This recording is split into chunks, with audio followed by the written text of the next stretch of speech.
The crystalline ships of the Zephyrian Empire moved through space like deadly jewels against the black void. Their hulls gleamed with an inner light that pulsed in perfect rhythm, each vessel a work of art as much as a weapon of war. For 300 years, these ships had been the terror of the galaxy, bringing world after world under Zephyrian control. Fleet Admiral Krixtal Vorthon stood on the bridge of his flagship, the Eternal Dominion. His tall, slender form cast long shadows across the crystal control panels that hummed with energy. The Zephyrians had evolved on a world of living crystal, and their technology reflected their nature. Everything they built was elegant, efficient, and utterly superior to the crude machines used by lesser species. The Admiral's 4 eyes scanned the tactical display showing his patrol fleet's position. 12 heavy cruisers moved in perfect formation through the Kepler sector, their plasma weapons charged and ready. No enemy had ever faced a Zephyrian fleet and lived to tell others about it. The very sight of their ships was enough to make most species surrender without a fight. "Admiral," called Captain Velthar Nexus from his position at the sensor station, "we are detecting an unknown vessel at the edge of our patrol zone. The ship appears to be of primitive construction." Vorthon's mandibles clicked in what passed for a smile among his people. Another inferior species had wandered into Zephyrian space. This would be simple work. "Show me this vessel, Captain." The main display flickered and revealed a sight that made several bridge officers laugh in disbelief. The ship before them was a crude thing of metal and rivets, painted in dull gray colors that seemed to absorb light rather than reflect it. Ugly tubes jutted from its hull, and what appeared to be primitive chemical rockets provided its propulsion. The vessel looked like something a child might build from scrap metal. "Analysis complete, Admiral," reported the science officer. "The ship measures approximately 200 meters in length. Hull composition appears to be simple iron alloys with carbon-steel reinforcement. Propulsion system is based on chemical combustion. No energy weapons detected, no shields detected. Life support appears to be maintained through atmospheric recycling, rather than energy field generation." The bridge crew found this information highly amusing. How could any species advance to space travel while still using such primitive methods? The Zephyrians had moved beyond such crude technology thousands of years ago. "Transmit standard first contact protocols," ordered the Admiral. "Inform them that they have entered territory controlled by the Zephyrian Empire and must prepare for immediate inspection and registration." The transmission was sent, but for several minutes there was no response. Finally, the primitive ship responded with its own message. The voice that came through the speakers was strange, speaking in rough tones that the universal translator struggled to interpret. "This is Commander Jake Harrison of the United Earthship Odyssey. We are on a peaceful exploration mission and mean no harm to anyone. We were not aware that this space was claimed by your people." Captain Nexus looked puzzled. "Earth? I do not recognize this species in our databases, Admiral. They appear to be completely unknown to us." "As expected," replied Vorthon. "Another primitive world that has barely achieved basic spaceflight. Commander Harrison, you will shut down your engines and prepare to be escorted to our nearest outpost for processing. Any attempt to flee or resist will result in the immediate destruction of your vessel." There was another long pause before Harrison responded. "I need to consult with my captain. Please stand by." The Zephyrians waited patiently. They had performed this routine hundreds of times before. The primitive species would realize they had no choice but to comply, and within hours they would be catalogued and assigned their place in the Empire's hierarchy. On board the Odyssey, Commander Harrison stared at the alien ships surrounding his vessel. Each one was at least twice the size of his ship and glowed with an energy that spoke of weapons beyond human understanding.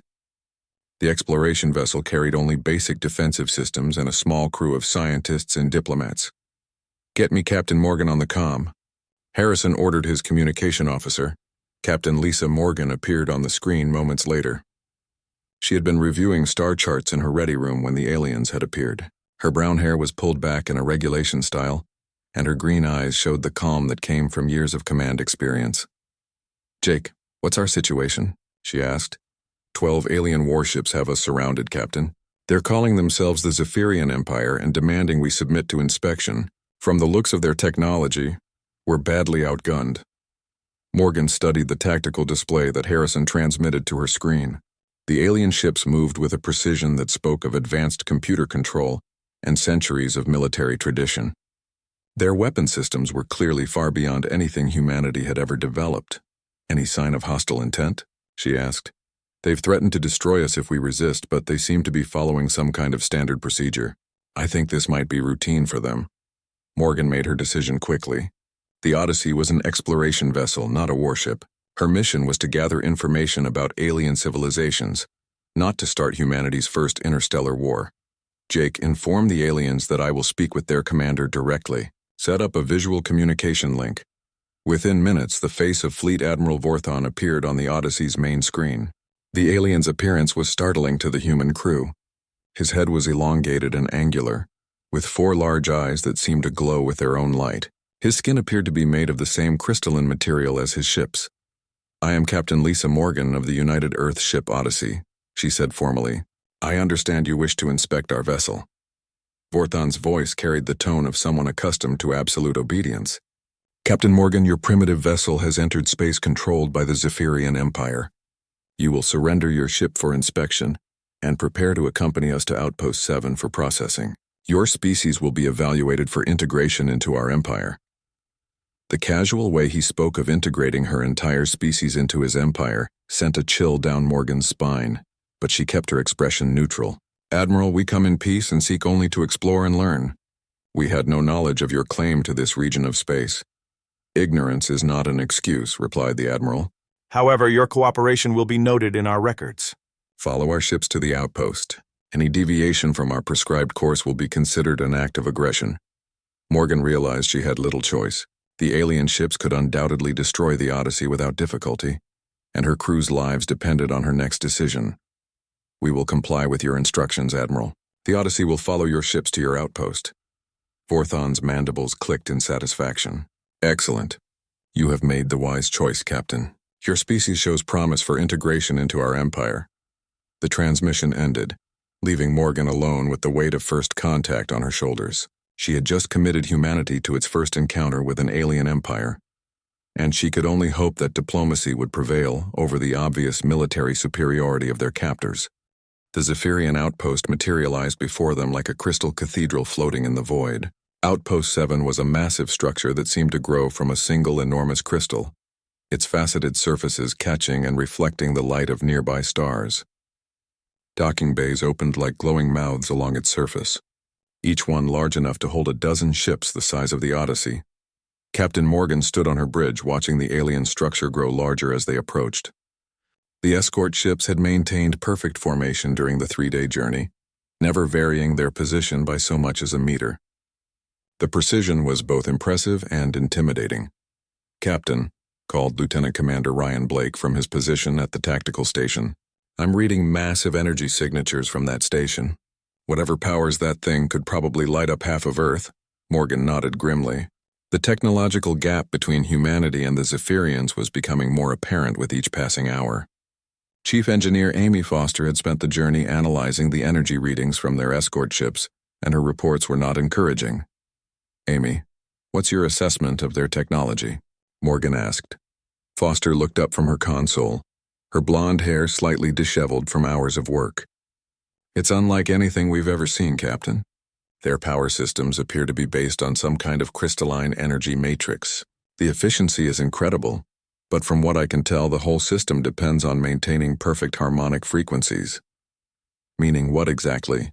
"Meaning their technology is amazingly advanced but possibly more fragile than it appears.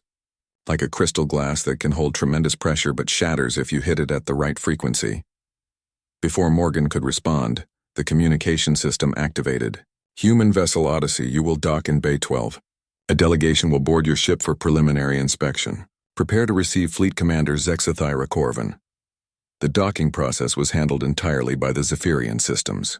Mechanical arms reached out from the station and gently guided the Odyssey into the designated bay.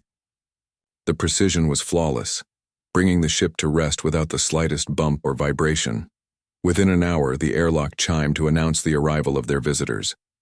Morgan had assembled her senior staff in the main conference room, hoping to make the best possible impression on their captors. Fleet Commander Corvin entered the room with an air of supreme confidence. He was taller than Admiral Vorthon, standing nearly 8 feet in height, and his crystalline skin seemed to pulse with inner light. Behind him came two junior officers and what appeared to be a scientist carrying a strange scanning device. "Captain Morgan," Corvin said, his voice carrying the same tone of casual superiority they had heard from the Admiral. "I am Fleet Commander Zex Thyra Corvin, administrator of this sector. You and your crew will cooperate fully with our inspection and evaluation procedures." "Of course, Commander," Morgan replied. "May I present my senior staff? Lieutenant Commander Ryan Blake, my tactical officer, and Chief Engineer Amy Foster." Corvin barely glanced at the other humans before continuing. "Your vessel will be cataloged and your technology assessed. Based on our preliminary scans, your species appears to be in the early stages of space travel. This is not uncommon among primitive civilizations."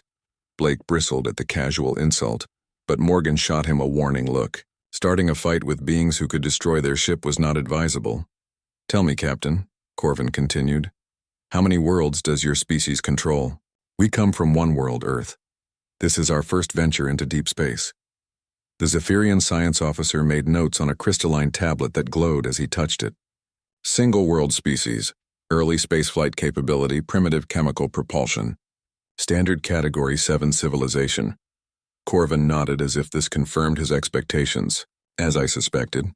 Captain Morgan, I will now demonstrate why cooperation with the Zephyrian Empire is in your species' best interest."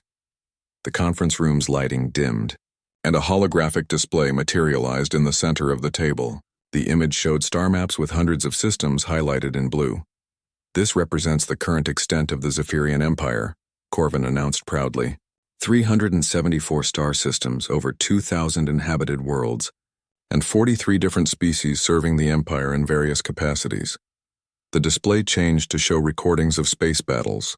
Sleek Zephyrian ships fired brilliant beams of plasma energy that cut through enemy vessels like hot knives through butter. Enemy ships exploded in spectacular displays of light and debris. "Our plasma beam technology can penetrate any known armor or shielding system," Corvin explained. "Our crystalline energy cores provide virtually unlimited power. Our ships are protected by harmonic shields that deflect both energy and kinetic attacks." Foster watched the displays carefully, taking mental notes on everything she observed. The Zephyrian weapons were indeed impressive, but their tactics seemed limited to direct confrontation.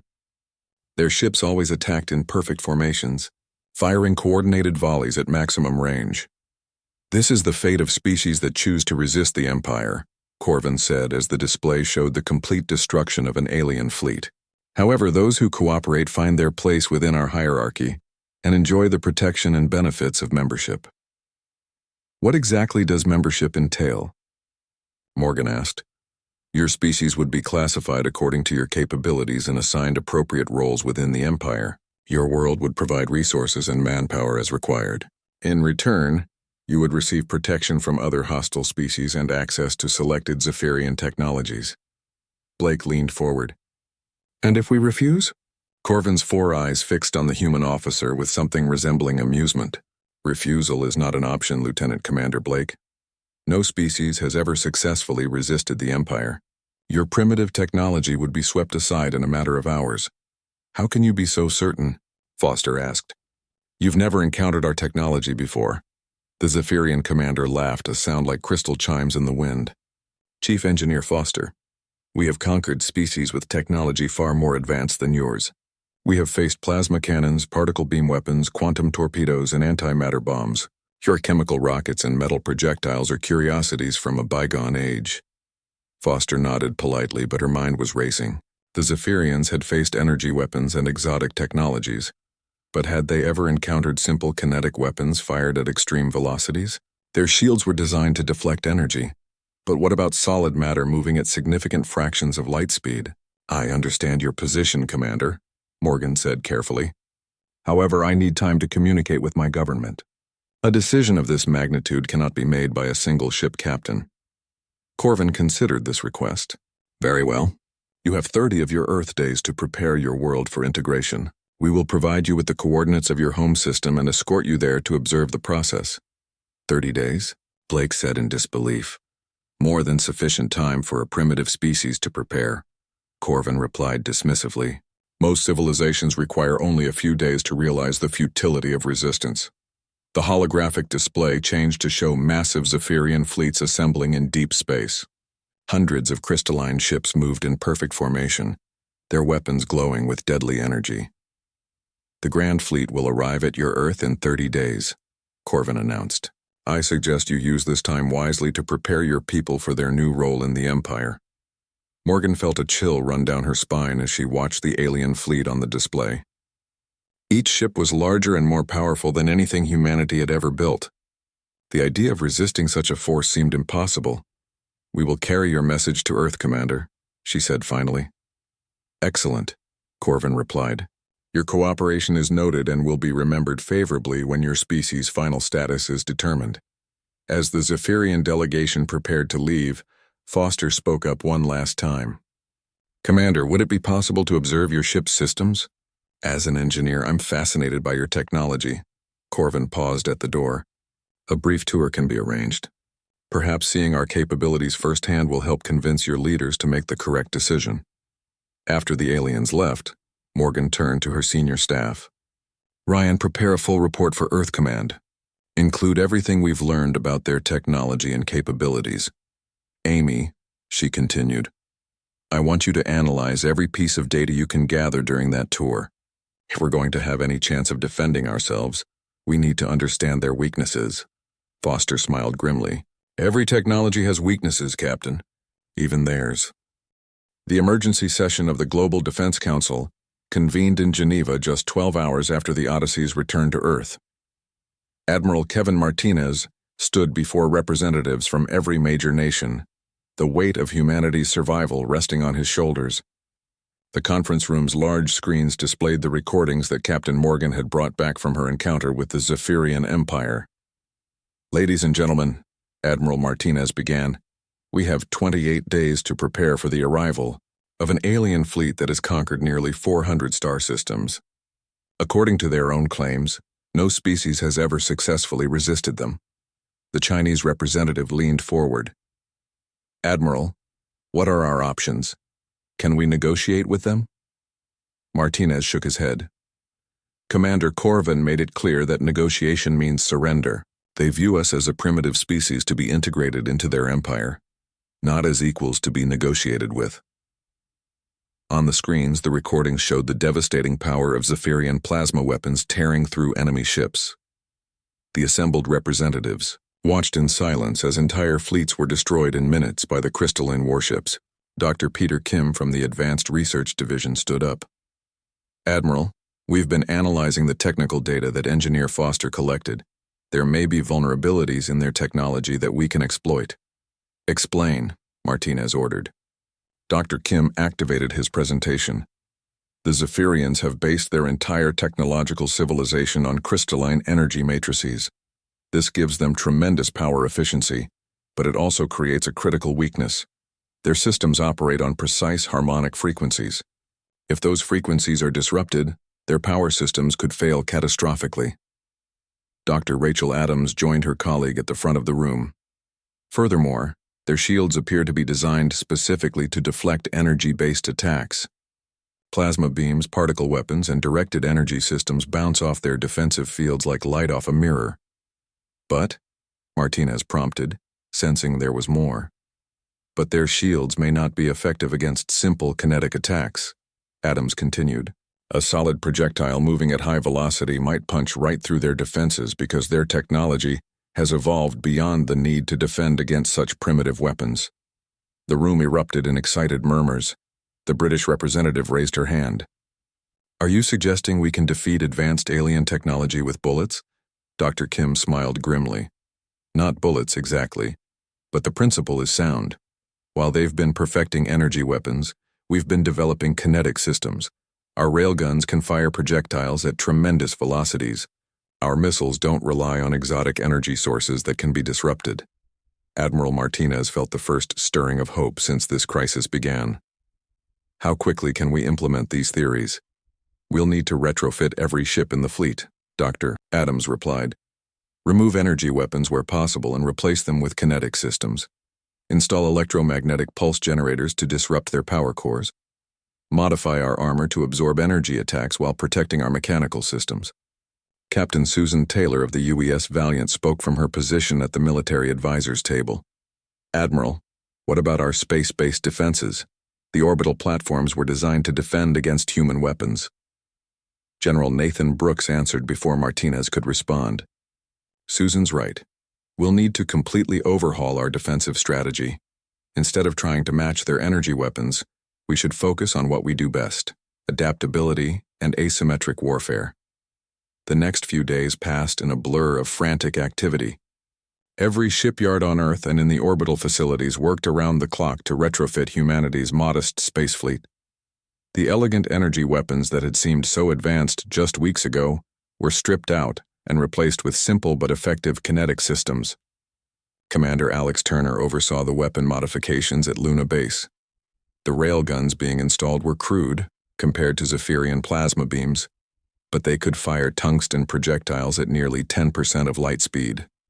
If Dr. Kim's theories were correct, these simple projectiles would punch through alien shields like they weren't there. Captain Diana Wells coordinated the orbital platform modifications from Earth Command.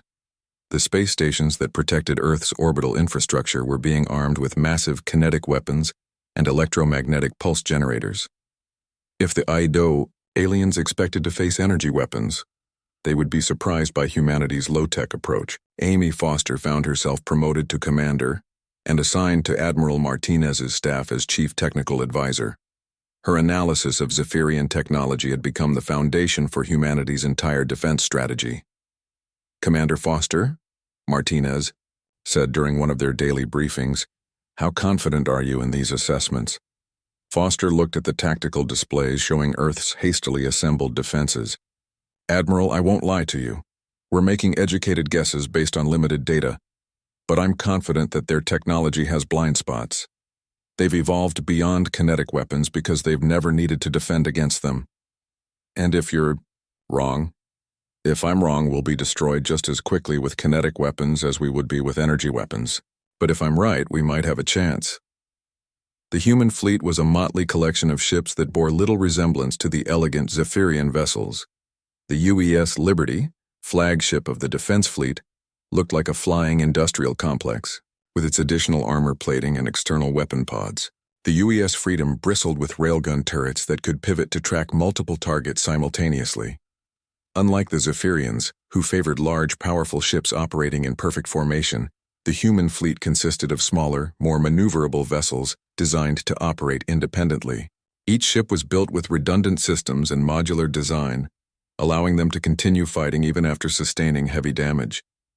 The Zephyrian approach to warfare emphasized overwhelming firepower and technological superiority. Their ships were works of art, beautiful and efficient, with every system optimized for maximum performance. But this optimization came at a cost. Their technology was fragile and specialized. Human technology was neither elegant nor efficient. Their ships were built to be repaired in the field with spare parts and improvised solutions. Their weapons were simple and robust, designed to keep firing even when everything else failed. Where the Zephyrians had perfection, humans had adaptability. Commander Turner's tactical doctrine reflected this philosophy. Instead of meeting the aliens in formal battle, human ships would use hit-and-run tactics, fighting from unexpected angles, and retreating before the enemy could respond effectively. Their goal was not to win a glorious victory, but to survive long enough to hurt the enemy. As the deadline approached, Earth's population watched the skies with a mixture of fear and determination. The news networks showed constant footage of the preparations, ships launching from orbital yards, ground-based installations being armed with new weapons, and military personnel training for humanity's first interstellar war. President Sarah Mitchell addressed the world from the United Nations headquarters. "We face an enemy that believes we are primitive and helpless. They have conquered dozens of other species who possess technology far more advanced than ours, but they have never faced humanity. We are not the strongest species in the galaxy," she continued. "We are not the smartest or the most advanced, but we are survivors. We are adapters, and we will show these aliens that there is more than one way to fight a war." On Luna Base, the final preparations were being completed. The moon's surface was studded with kinetic artillery pieces that could fire projectiles across the solar system.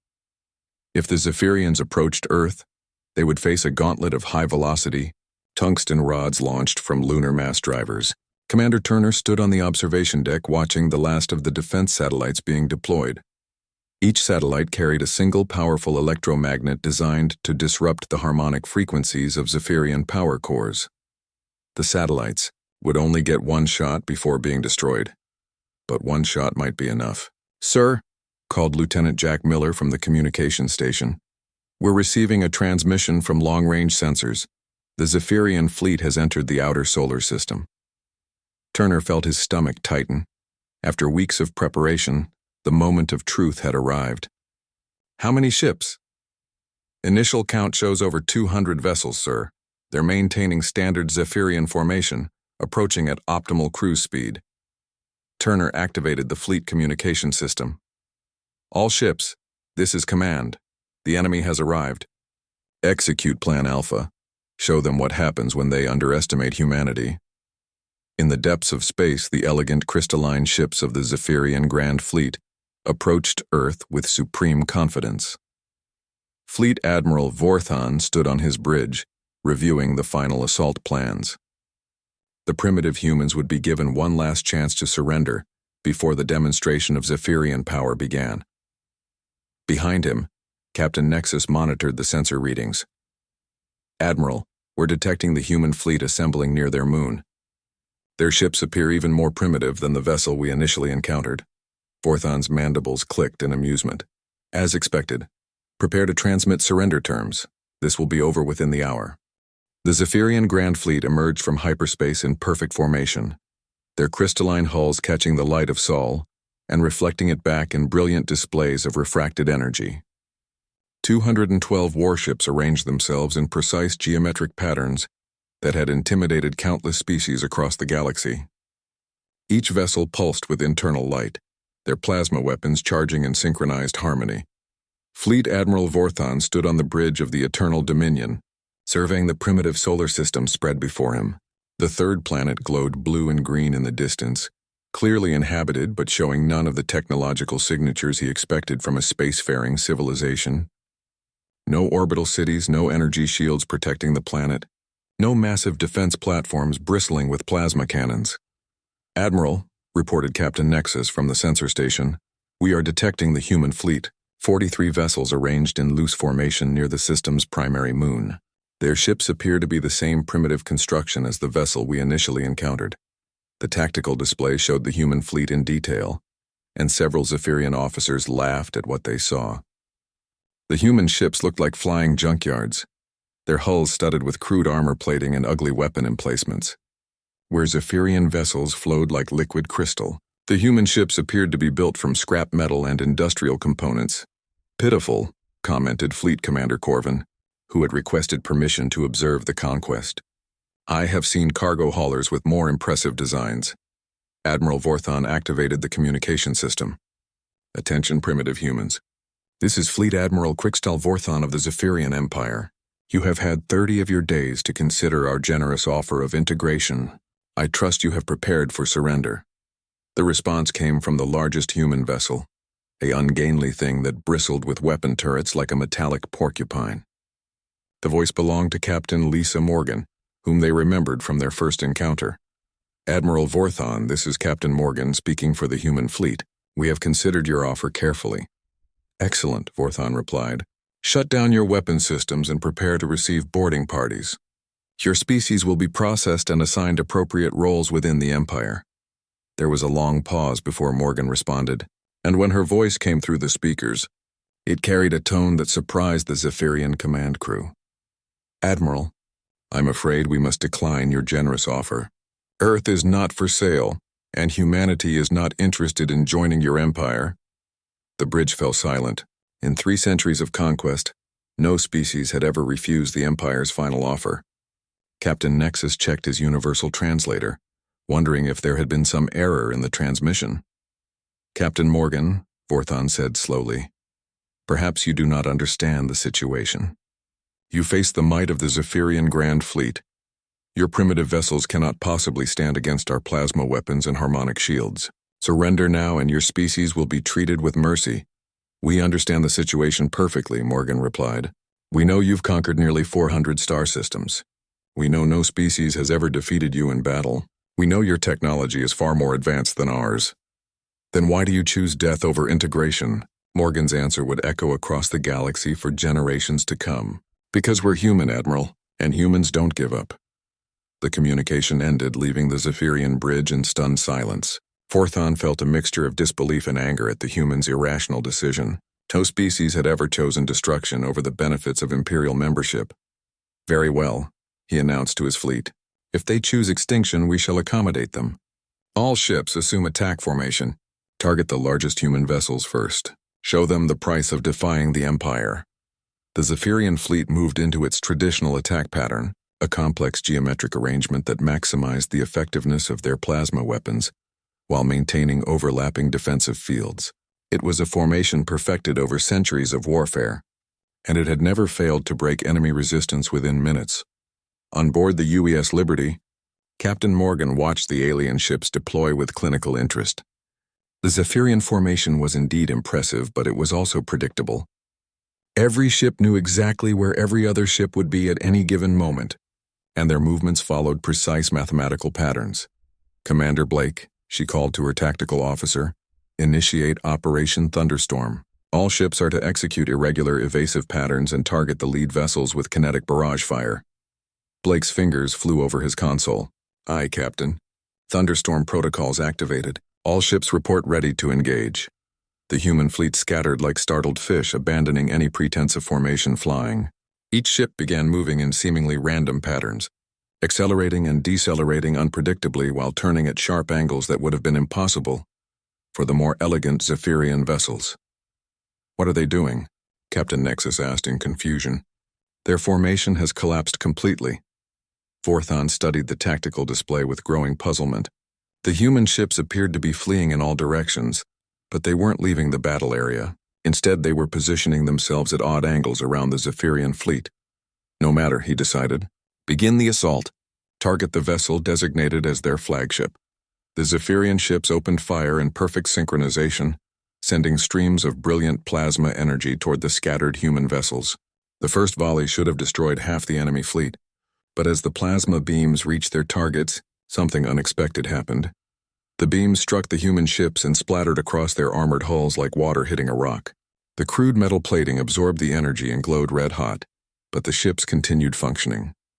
Damage reports came in showing burned armor and overloaded systems, but not a single human vessel was destroyed. Impossible, breathed Captain Nexus. Our plasma weapons should have cut through their primitive armor like a cutting beam through crystal. Before anyone could respond, the human ships returned fire. But instead of energy weapons, they launched solid projectiles at tremendous velocity. Tungsten rods accelerated by magnetic fields streaked toward the Zephyrian fleet at nearly 1/10 the speed of light. The first kinetic projectile struck the heavy cruiser Harmony of Stars amidships. The tungsten rod punched through the ship's harmonic shields without slowing down, penetrated the crystalline hull, and exited through the opposite side in a spray of shattered crystal and escaping atmosphere. Shields down on Harmony of Stars, reported the fleet tactical officer. Hull breach on decks 7 through 12. They're losing power. More projectiles followed, each one finding its mark with devastating accuracy. The Zephyrian shields designed to deflect energy attacks proved useless against simple kinetic force. Ship after ship reported damage as tungsten rods tore through their hulls like bullets through paper. Commander Alex Turner, commanding the UES Freedom, watched his railguns cycle through their firing sequence with grim satisfaction. Target the ship with the prettiest lights, he ordered his gunner. These aliens like to show off, so let's give them something to remember. The Freedom's main railgun fired a 3-kilogram tungsten penetrator at the Zephyrian command ship. The projectile crossed the distance between the fleets in less than 2 seconds and struck the Eternal Dominion's forward section. The impact sent shockwaves through the crystalline hull, shattering delicate components and disrupting power flow to 3 weapon batteries. Admiral, called the damage control officer, forward sections 7 and 8 are sealed due to hull breach. Weapons array 3 is offline. Forthon stared at the tactical display in disbelief. The primitive humans were actually damaging his ships with simple projectile weapons. How was this possible? All ships concentrate fire on the vessel that just attacked us, he ordered. Destroy it immediately. 6 Zephyrian ships turned their weapons on the Freedom, sending a concentrated barrage of plasma energy toward the human vessel. Turner ordered emergency evasive maneuvers, but the Freedom was caught in the open with nowhere to hide. The plasma beams struck the ship's armored hull and began burning through the outer plating. Internal explosions rocked the vessel as systems overloaded, and secondary fires broke out throughout the ship. But instead of destroying the Freedom, the attack only seemed to make it more dangerous. Damage report, Turner called through the smoke filling his bridge. Forward armor is gone. Sir, replied his engineering officer. We've lost main power to sections 4 through 6 and the port railgun is offline. But the starboard guns are still operational, and damage control teams are already working on repairs. Turner smiled grimly. The Zephyrian attack had hurt his ship badly, but the redundant design of human vessels meant that the Freedom could still fight. Continue firing. Show them what happens when you only wound a human ship. The Freedom's remaining weapons continued to pour kinetic fire into the Zephyrian fleet. Each tungsten rod that found its target caused catastrophic damage to the crystalline ships, whose elegant designs had no backup systems to compensate for battle damage. Across the battlefield, the pattern repeated itself. Human ships absorbed terrible punishment. The battle had been raging for 6 hours, and the once pristine Zephyrian formation had devolved into chaos. Ships drifted powerless through space, their crystalline hulls shattered by kinetic impacts or their power cores disrupted by electromagnetic pulses. The mathematical precision that had defined Zephyrian warfare for centuries had been replaced by desperate individual struggles for survival. Fleet Admiral Vorthon stood among the wreckage of his command bridge, his 4 eyes wide with disbelief as he watched his empire's first defeat unfold on the tactical displays. The Eternal Dominion's elegant crystal control panels were cracked and sparking, and emergency lighting cast eerie shadows across the damaged compartments. Admiral, reported the fleet tactical officer through a smoke-filled voice, we have lost 67 ships completely. Another 43 are adrift with power core failures. Only 38 vessels remain combat-capable. The numbers hit Vorthon like a physical blow. In 6 hours of fighting, the primitive humans had destroyed or disabled more than 3/4 of the Grand Fleet. It was supposed to have been a simple demonstration of Zephyrian superiority that would last minutes, not a prolonged battle that was ending in catastrophic defeat. Captain Susan Taylor guided the battered UES Valiant through the debris field that had once been the Zephyrian left wing. Her ship looked like it had been through a metal shredder, with armor plating hanging in strips and atmosphere venting from dozens of hull breaches. But the Valiant's weapons were still firing and her crew was still fighting. Captain, called her tactical officer, the Zephyrian formation is completely broken. Their ships are retreating individually instead of as a coordinated fleet. Taylor studied her displays with the cold calculation of a veteran warrior. The alien ships that had seemed so terrifying a few hours ago were now fleeing in disorder, their elegant formations shattered by human tactics they had never encountered before. All ships, she broadcast on the fleet frequency, pursue and engage. Don't let them regroup. Commander Alex Turner pushed the UES Freedom through a cloud of crystalline debris, hunting for intact Zephyrian vessels. His ship had taken tremendous damage during the battle, with entire sections sealed off due to hull breaches and half his weapons destroyed by plasma fire. But the Freedom was still mobile and still dangerous. Sir, reported his sensor operator, I'm detecting a cluster of Zephyrian ships trying to form a defensive formation behind that debris field. Then let's break it up, Turner replied. Fire everything we have at the center of their formation. The Freedom's remaining railguns spoke in sequence, sending tungsten penetrators streaking toward the enemy formation. The kinetic projectiles punched through the lead ship's hull and continued into the vessel behind it, damaging both ships with a single shot. The Zephyrian ships tried to return fire, but their plasma weapons were designed for long-range precision shooting, not the close-quarters brawling that the battle had become. Human ships darted between the larger alien vessels, firing at point-blank range before disappearing behind cover. Admiral Kevin Martinez watched the battle unfold from the bridge of the UES Liberty, coordinating the human fleet's efforts while engaging enemy ships with his own weapons. The Liberty had been targeted repeatedly by Zephyrian forces, and her hull was a patchwork of burned armor and hasty repairs. But like all human ships, she kept fighting. "Admiral," called Commander Amy Foster from her position at the Tactical Analysis Station, "the Zephyrian fleet is beginning to withdraw toward the outer system. Their remaining ships are trying to reach minimum safe distance for hyperspace jump." Martinez studied the tactical display showing the retreating alien ships. After centuries of easy victories, the Zephyrians were experiencing something completely foreign to their military doctrine: the need to retreat in defeat. "All ships, pursue the retreating enemy," Martinez ordered. "Don't let them escape intact, Captain." Diana Wells coordinated the pursuit from her command. Post on Luna Base, the orbital weapons, platforms that ringed Earth's moon, had proven devastatingly effective against the Zephyrian fleet.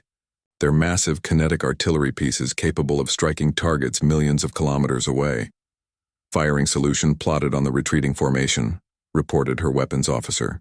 "Mass drivers are charged and ready." "Fire," Wells ordered. From the surface of Luna, 20-meter-long tungsten rods launched from magnetic accelerators at tremendous velocity. The projectiles crossed the distance to the fleeing Zephyrian ships in minutes, striking them with the force of nuclear weapons. Several alien vessels simply disintegrated under the kinetic impacts.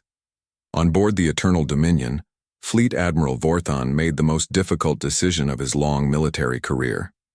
For the first time in Zephyrian history, he would order a full retreat from battle. "All ships," he broadcast to the remnants of his fleet, "execute emergency withdrawal. Jump to hyperspace as soon as you reach minimum safe distance." Captain Nexus looked up from his damaged console. "Admiral, the humans are pursuing us. Their ships may not be fast enough to prevent our escape, but they're causing additional casualties among our slower vessels." Vorthon's mandibles clicked in frustration. The humans were not content with merely defending their world. They were actively hunting down the survivors of his fleet like predators chasing wounded prey. One by one, the remaining Zephyrian ships reached the edge of the solar system and jumped to hyperspace, leaving behind the wreckage of the most powerful fleet in galactic history. The elegant crystalline ships that had terrorized the galaxy for 3 centuries were scattered across the void, broken and powerless. As the last enemy vessel disappeared into hyperspace, an unusual quiet settled over the battlefield. Human ships continued their patrols, searching for survivors and salvaging useful technology from the alien wrecks. The impossible had happened. Humanity had faced the supreme military power in the galaxy and emerged victorious. Admiral Martinez opened a communication channel to all human forces. "This is Admiral Martinez to all ships and stations. The enemy fleet has been defeated and is in full retreat. Earth remains free." The cheer that went up from every human vessel could have been heard across the solar system. Captain Morgan stood on the bridge of the Liberty, looking out at the debris field that marked humanity's first interstellar victory. Her ship was badly damaged, her crew was exhausted, and the cost in human lives had been significant. But they had won. 3 days later, a single Zephyrian vessel approached Earth under a flag of truce. The ship was smaller than the warships that had come before, clearly a diplomatic vessel rather than a military one. It transmitted a request for safe passage to discuss terms. Admiral Martinez received the Zephyrian delegation in the same conference room where the crisis had begun. But this time the balance of power had shifted dramatically. Commander Corvin, who had once spoken so condescendingly about human primitiveness, now stood before them as a defeated enemy seeking terms. "Admiral Martinez," Corvin began, his voice lacking the arrogant confidence it had held during their first meeting, "I have been authorized by the Zephyrian High Council to negotiate a cessation of hostilities between our species." Martinez studied the alien commander with cold eyes. "What exactly are you proposing, Commander?" "The Empire recognizes that humanity poses a significant military threat and wishes to avoid further conflict. We are prepared to offer a non-aggression pact and mutual recognition of territorial boundaries." Captain Morgan, promoted to Admiral after her actions during the battle, leaned forward. "Let me understand this correctly. You're offering us the same consideration you would give to an equal power, rather than demanding our surrender." Corvin's 4 eyes showed what might have been embarrassment. "The events of the recent battle have caused the High Council to reassess humanity's technological capabilities and military potential. Your species has demonstrated tactics and weapon systems that we had not previously encountered." Dr. Peter Kim, now serving as Chief Science Advisor, smiled grimly. In other words, you finally realize that there's more than one way to fight a war. Indeed, Corvin admitted. Your kinetic weapons and electromagnetic disruption systems proved highly effective against our defensive technologies. Your tactical doctrine of distributed command and redundant systems allowed your fleet to continue fighting under conditions that would have crippled our forces. Martinez nodded slowly. And what about the other species in your empire? The ones you conquered using the same threats you made against us? For the first time, Corvin hesitated. That is an internal matter for the Empire to address. I'm afraid it's not, Martinez replied. Humanity has proven that the Zephyrian Empire can be defeated. Word of our victory will spread to every conquered species in your territory. How long do you think your empire will last when your former subjects realize you're not invincible? Admiral Foster spoke up from her position at the Technical Analysis Station. Commander, we've been studying the wreckage of your ships. Your technology is impressive, but it's brittle. You've optimized for efficiency and elegance, but you've forgotten how to build systems that can take damage and keep working. Your entire military doctrine is based on intimidation, added General Brooks. You rely on the fear your reputation creates.